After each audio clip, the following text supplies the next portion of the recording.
Okay, so when you first log into WLED and bring up your panel, it's going to bring you to colors here.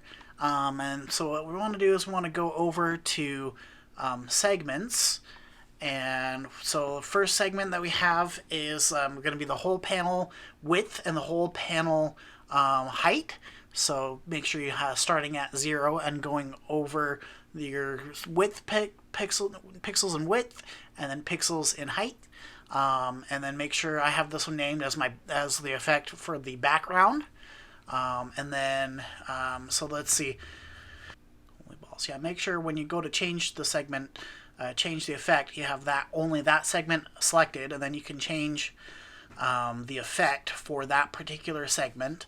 And then for the second effect to go over the top, we're going to make sure we go to the second segment here, and it's going to be pretty much a direct copy of the bounds.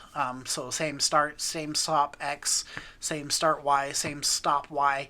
And then basically the only thing that's going to be different is we're going to leave just this one check marked when we go over to effects, and then we can select our second effect that we want to play over the top of the first effect.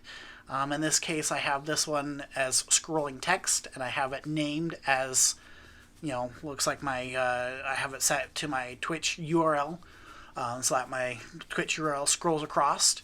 But basically, when you go to effects, it's going to let you change just that effect when you have just that one selected.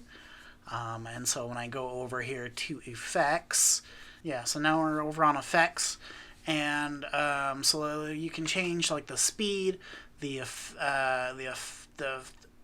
effects. You can change the Y offset. You can change how much, if it has a lot of trailing. You can change the font size. You can rotate it so it rotates and displays different directions across the way it scrolls. But basically, that's how you would get a second effect, is with the second segment that overlaps the first segment of the matrix, in order so that both segments display over the top of each other. I hope this helps.